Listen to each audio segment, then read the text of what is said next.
Luc 9, verset 59 à 62. Tu écoutes ce genre d'évangile, tu échoues, c'est que c'est un choix. Amen. Allons-y rapidement. Luc 9, 59 à 62. Qu'est-ce que Dieu dit? Il dit à un autre. Il dit à un autre. Suis-moi. Suis-moi. Et il leur répondit. Seigneur, permets-moi d'aller d'abord ensevelir mon père. Permets-moi d'aller ensevelir mon père. Et Jésus lui dit. Laisse les morts ensevelir leurs morts. Laisse les morts ensevelir leurs morts. Et toi? Va annoncer le royaume de Dieu. Va annoncer le royaume de Dieu. Un autre dit. Je te suivrai.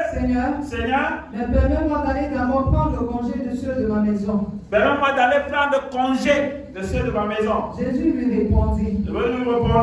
Quiconque met la main à la charrue.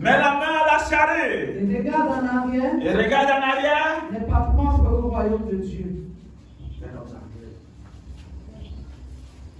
Le seul travail où il n'y a pas le congé même quand tu dors,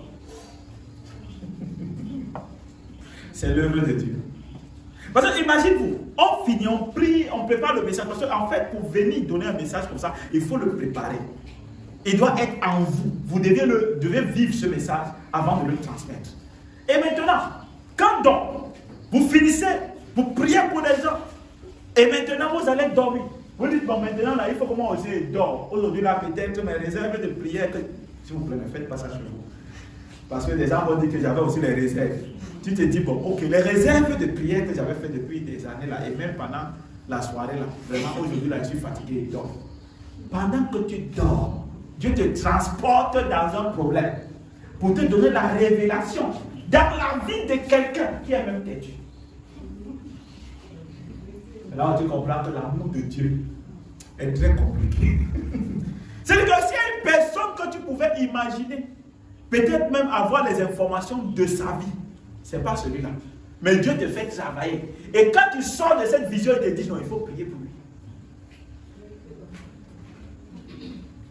C'est là où tu comprends que Dieu est amour. Donc, le seul travail où on ne peut pas dire qu'il y a de congé, parce que Jésus lui-même, il est allé se cacher quelque part. Il a dit qu'il se repose. Et là-bas, il a trouvé une femme, il a fait une petite révélation pour dire que, ok, quand il te fait la petite révélation, là, garde-moi ici calmement. Ne dis à personne.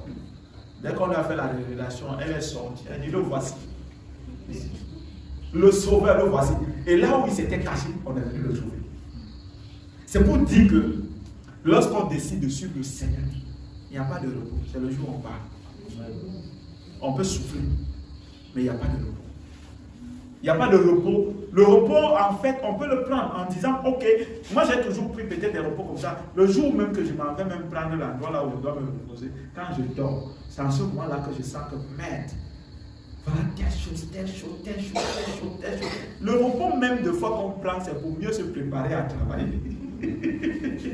Alors celui qui se prépare à travailler, en train de travailler, parce qu'une préparation est le travail. Il prend juste des énergies pour travailler. Donc en fait, dans cette affaire, ou dans ce qu'on appelle le service, en fait, nous sommes plutôt appelés à souffler, mais pas à dire que le repos. Le repos, ce sont des choses que Dieu prend charge de faire et que nous, on ne fait plus. C'est-à-dire que là où le sorcier a voulu aller arracher ta vie, il a trouvé l'ange de Dieu là-bas. Ce n'est plus toi qui travailles là-bas, c'est lui. Là, c'est le repos. Parce que tu ne peux pas contrôler tout le monde dans ta famille, même si tu es chef de famille. Tu ne peux pas. À l'instant où tu es là, tu ne sais pas ce qui se passe dans ta maison. À l'instant où tu es là, tu ne sais pas ce qui se passe avec tes neveux, avec tes frères, tu ne sais pas. Mais c'est Dieu qui veille. Voilà où ton repos est. Maintenant, le reste, il faut te concentrer et travailler. Donc, bien aller dans le Seigneur, avoir Jésus-Christ c'est une chose, mais finir avec Jésus-Christ en est une autre chose.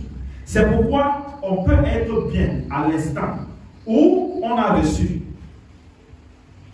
Jésus-Christ, mais pour être sauvé, il faut vivre avec lui jusqu'à la fin de ta vie. Avec lui, sans détermination, cela n'est pas possible. Donc on ne peut pas, en fait, avoir Jésus. On peut avoir Jésus-Christ là tout de suite. Chacun peut se lever et dire Jésus, je te reçois. Maintenant, aller avec lui jusqu'à la fin de ta vie. Il te faut la détermination. Nous allons continuer avec le livre de Hébreux 10, 35 à 38.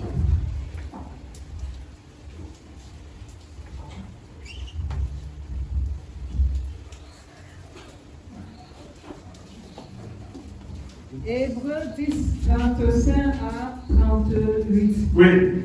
N'abandonnez donc pas votre assurance. N'abandonnez pas votre rémunération, à laquelle est attachée une grande rémunération. Car vous avez besoin de persévérance. Vous avez besoin de persévérance, en d'autres termes de détermination. Afin qu'après avoir accompli la volonté de Dieu, après avoir accompli la volonté de Dieu, vous obtenez ce qui vous est promis. Vous savez, dans les affaires de Dieu, on dit que, vous voyez quand vous partez, il y a les bars. Pour ceux qui s'en vont, mais je ne crois pas qu'il y en a ici qui s'en vont, mais je voulais quand même les informer. Ou alors quand ils allaient avant, ce qui s'est passé. Bon, ok.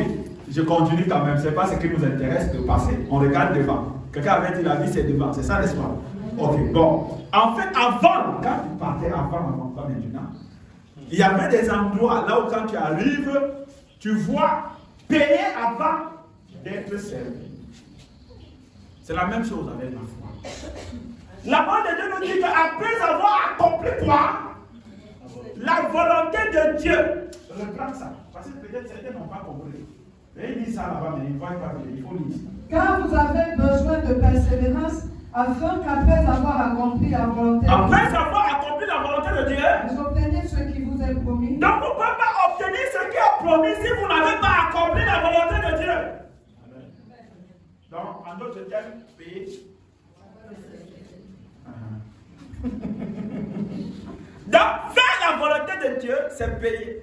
Et ensuite, là, tu vas obtenir ce qui t'a été promis. C'est pourquoi, en fait, quand tu dis Seigneur, je vais le faire, il dit ok, je te promets aussi. Donc, en fait, tout ce que tu acceptes de faire pour Dieu, alors au lieu de te donner ça, il te promet. Ceux qui ont dit là que la promesse est une dette, ceux qui n'ont pas encore marché avec Dieu.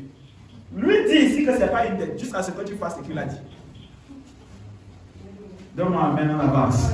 En fait, il dit que ce n'est pas une dette. Pourquoi? Il dit jusqu'à ce que vous accomplissez ce qui est. En fait, vous accomplissez la volonté de Dieu pour que vous obteniez ce qui a été promis. Donc, vous n'accomplissez pas ce qu'il a dit là. Vous n'allez pas jusqu'au bout là. Vous ne faites pas ce qu'il a demandé là. Ne vous gênez pas.